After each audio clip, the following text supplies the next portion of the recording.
Battlefield 5 foi finalmente lançado e se você não está interessado ainda em jogar com Ray Tracing ou se você não tem todo o dinheiro necessário para investir em uma placa para jogar com Ray Tracing, acompanha comigo esse vídeo para descobrir se o seu PC vai ser capaz de rodar Battlefield 5.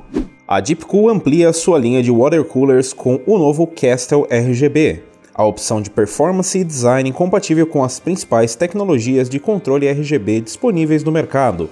Confira mais no link na descrição desse vídeo.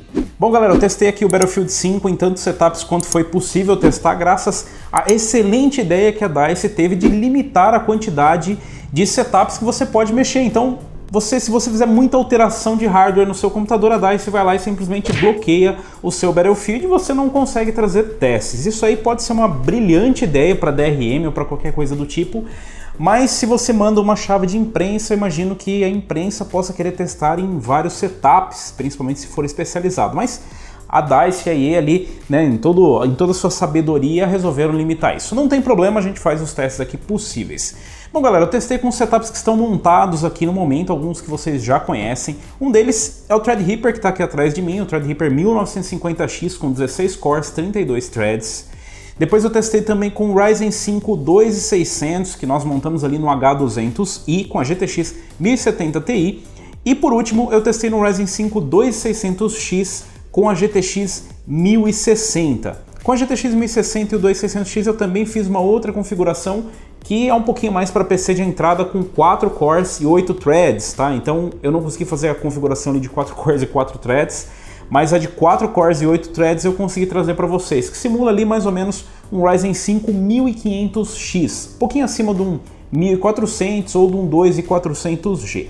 Então vamos lá, vamos para os testes. Bom, eu resolvi testar ali no mapa de Rotterdam, que é um dos mais pesados, ou o mais pesado que nós temos no momento até agora. Lembra bastante Amiens, lembra Amiens, aquele mapa que, enfim, dava trabalho para muito PC rodar? Agora nós temos uma versão ali no Battlefield 5, que é uma cidade com muitos elementos, com prédios, com muita explosão, enfim, com bastante coisa para a gente poder testar.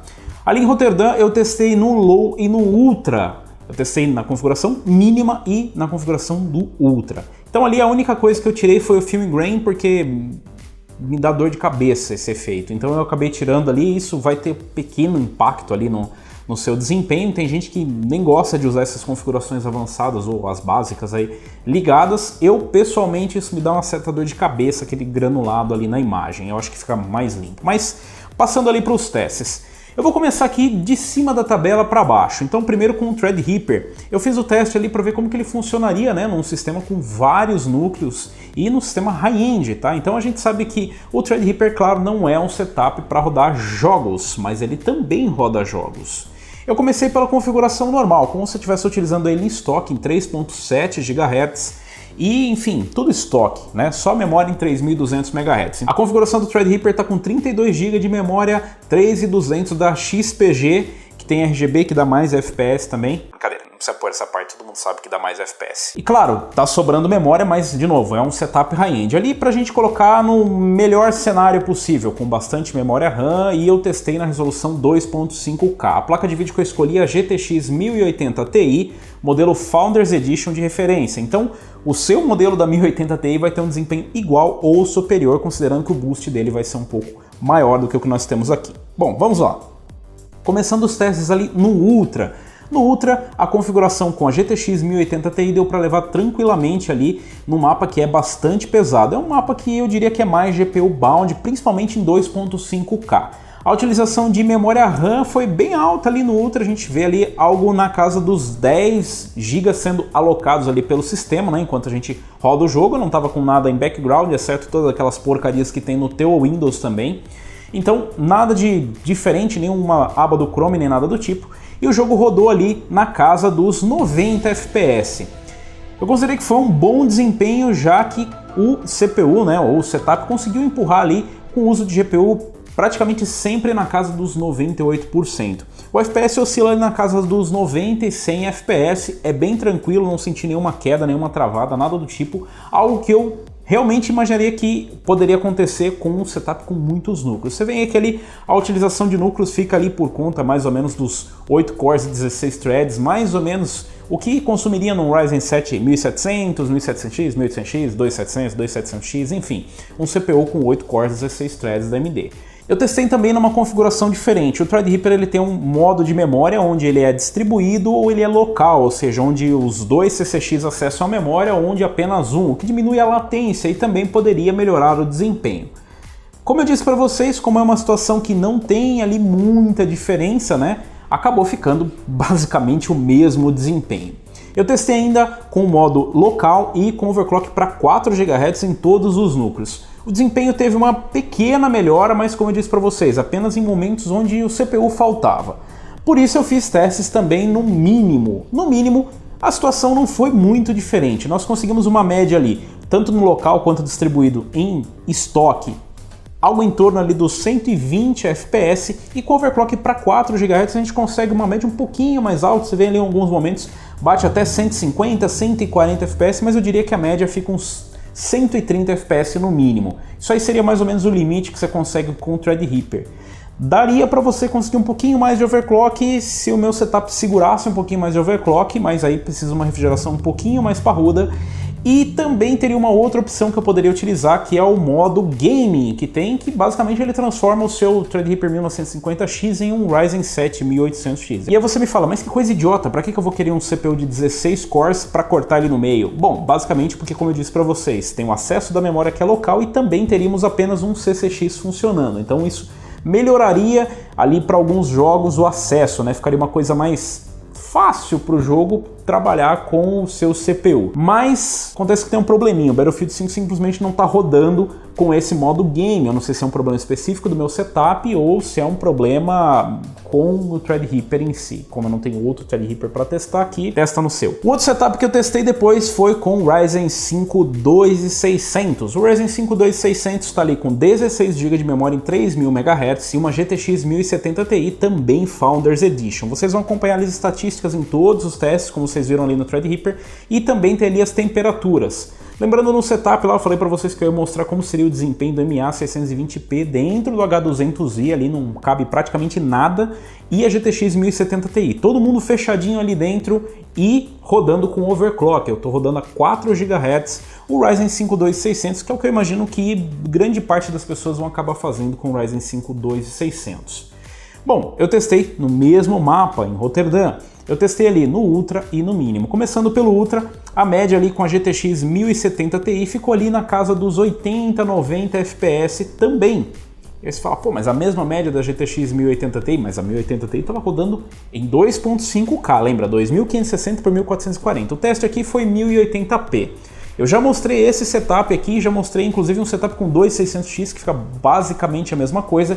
E já falei para vocês, galera, é bem overkill. Com a GTX 1070 já é muita coisa, com a 1070 Ti é claro que é para sobrar. Então é claro que a gente tem uma média superior aos 60 FPS. Todo o tempo a gente mantém ali com uma média bem alta. Eu notei pouquíssimos stuttering, eu diria que menos ainda do que no Battlefield 1, que é surpreendente para um jogo no lançamento, né? Recebeu aí, sei lá, o patch no dia do lançamento e tá rodando muito bem, utilizando aí a última versão do drive, a última versão disponível do Windows. Eu testei também com tudo no mínimo para ver até onde o Ryzen 5 2600 conseguiria ir com 4 GHz de overclock. Bom, galera, ali ele conseguiu ir mais ou menos até onde o Threadripper vai, então na casa dos 100, 120 FPS é mais ou menos a média do que o Ryzen 5 2600 vai conseguir empurrar de FPS máximo. Depois eu vou mostrar para vocês um finzinho de outros mapas, mas eu já adianto para vocês que é basicamente a mesma coisa, mesmo sendo mapas mais leves, tá? Você vai ter uma oscilação ali, vai ficar mais ou menos na média dos 120 e 130 FPS no mínimo.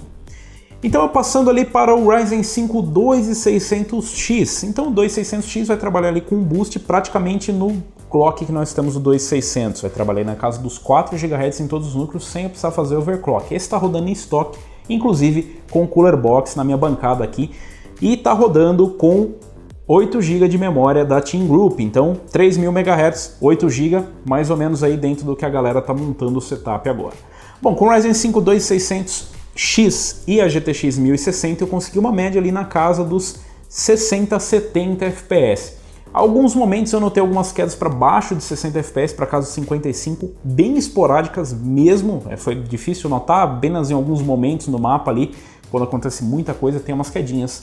Normalmente ele mantém uma média de 70 FPS ali, bem sólido, bem estável, com a GTX 1060, que é basicamente o que a GTX 1060 vai conseguir empurrar mesmo, porque ele está extraindo ali 99% o tempo todo. Rodando ali no mínimo, não tive nenhuma surpresa, o 2600X conseguiu uma média praticamente idêntica à do Ryzen 5 2600 a 4 GHz. Coloca aí lado a lado, Edmonk, mostra pra galera, tá vendo, galera? 4 GHz porque basicamente é o que o 2600X vai alcançar com tudo em estoque, então a gente tem uma média ali próxima dos 120, 110 FPS, mantendo sempre ali para cima dos 100 FPS com tudo no mínimo. Então se você realmente não liga para detalhes visuais, esse é o máximo FPS que você vai conseguir extrair do 2600 e do 2600X. Eu falei para vocês que eu ia mostrar também do 1500X. Dá o foco aqui, ó, 1500X. Não tira o foco de mim, câmera, pelo amor de Deus. Ó o motoqueiro. Falei, achei que não ia passar hoje, feriadão. Então, galera, eu falei que eu ia testar num 1500X porque, na verdade, como tem as limitações de hardware, eu sabia que se eu fizesse mais alguma alteração de hardware, provavelmente já ia bloquear aqui a minha conta do Battlefield, como aconteceu logo em seguida quando eu troquei de bancada. Eu queria trazer também no i7 7700K, que vai ficar para uma próxima oportunidade, se vocês quiserem. Se quiser, deixa aí nos comentários que eu posso trazer também. Mas partindo aqui para o 1500X, eu fiz uma simulação, que é o que? Eu desativei alguns núcleos aqui do Ryzen 5 2600X, deixei apenas 4 cores e 8 threads ativos. Então, o que nós temos aqui é basicamente um Ryzen 5 2400G a 4 GHz, por isso que é um pouquinho acima, porque nós temos também a diferença do cache, ali algumas diferenças básicas, ou um Ryzen 5 1400 também com uma pequena diferença no cache, ou basicamente um 1500X ou 2500X, como nós temos agora, né? Então, galera, essa simulação de um CPU Ryzen 4 cores, 8 threads, ou mesmo de CPUs 4 cores, 8 threads, para ver como que ia ser o uso. Lembrando que ali nos requisitos recomendados para o Battlefield 5 está dizendo um Ryzen 3 1300X, se eu não me engano, acho que é 1300X mesmo, o que é bem pouco, né? São 4 cores e 4 threads, não tem ali o SMT, os simultâneos multithreading, não tem um hyperthreading da AMD, não tem nada, é só 4 cores, 4 threads. Eu falei, bom, se roda num 4 cores, 4 threads, vai rodar tranquilo aqui num Ryzen 5 1500X, né, num 4 cores, 8 threads. E de fato rodou sem muita tranquilidade, calma lá, não foi tão tranquilo assim. Vocês acompanham ali, eu testei novamente no mesmo mapa com a GTX 1060 e 4 GHz, então com overclockzinho ali. Vocês veem que o desempenho foi ok, ficou basicamente idêntico ao que nós tivemos com o Ryzen 5 2600X. Se você colocar lado a lado ali, vai ter as oscilações, mas na média é a mesma coisa, sem stutterings absurdos, sem gargalos, sem nada do tipo. Rodou bem tranquilo com 4 cores, 8 threads. Mas eu disse para vocês que não foi bem tranquilo, e isso é por um motivo bem especial. Na verdade, não foi muito tranquilo, porque se você notar ali 100% o tempo todo, o que me faz pensar um pouco, se 4 cores e 8 threads já tá assim, tipo, no limite, imagina 4 cores, 4 threads, sem SMT. Eu gostaria realmente de trazer esse teste para vocês, mas vocês podem ir lá, especialmente, agradecer na página da DICE, que não vai ser possível por enquanto. Vou ter que esperar alguns dias para fazer esse teste para vocês, e eu posso fazer aqui nos outros setups que eu tenho, por exemplo, no 2200G com uma placa de vídeo dedicada. Mas dadas aí as limitações de, por exemplo, você não vai combinar um Ryzen 3 1300X com uma GTX 1070, vai? Então, se você vai combinar com uma 1060, o limite da 1060 vai estar ali bem próximo dos 60 FPS no Ultra, tá? Então não vai ter grandes limitações nesse sentido, mas eu realmente fiquei curioso para ver, porque vocês viram que colocando no mínimo, agora passando para o teste no mínimo, o Ryzen 5 1500X consegue empurrar basicamente o mesmo FPS que todos os outros Ryzen, tá? E não é isso que me surpreende, para falar a verdade, o Ryzen 5, um Ryzen 5 com 4 cores, 8 threads, rodar ali na casa dos 120 FPS, ou ter bastante FPS, ou tanto FPS quanto os outros modelos, não é o que me surpreende. O que me surpreende é o Threadripper conseguir entregar isso, porque normalmente o Threadripper tem uma certa dificuldade para jogos, mas trabalha bem ali na distribuição de núcleos, consegue gerenciar bem ali o Windows e o jogo e tudo mais que está ocorrendo, roda muito bem mesmo com 16 cores, 32 threads. Como funciona com 32 cores, 64 threads, aí eu já não sei dizer, mas eu gostaria bastante de testar. Como eu disse para vocês, tem a limitação de setups, eu posso testar com mais alguns setups aqui. Ah, e antes de terminar, como eu falei para vocês, se você acompanhou aqui até agora você vai ver, senão se fudeu. Eu também testei em outros mapas, então vou deixar ali rapidamente para vocês verem, né? Nos outros mapas o desempenho foi muito próximo, um desempenho feio, né? O desempenho foi muito próximo, tá? Não tem muita oscilação mesmo em outros mapas, eu testei em mapas de deserto, em mapas com, sei lá, com menos cidade, e mesmo assim o FPS se mantém naquela média, tá? Então se você curtiu esse vídeo, deixa um like, se você não curtiu, deixa o dislike, mas diga o que nós podemos melhorar por aqui. Deixa aí o seu comentário, eu quero saber o que você achou dos testes, o que você quer ver, se você quer ver mais alguma coisa rodando em Battlefield 5 ou se você nem quer jogar Battlefield 5 e não tá nem aí. Mas deixa aí na descrição, eu posso trazer mais testes assim que for desbloqueada a minha conta e assim a gente pode passar um mês bloqueando a minha conta toda semana. Se você curtiu, deixa aí nos comentários. Vou ficando por aqui, valeu, falou e até a próxima!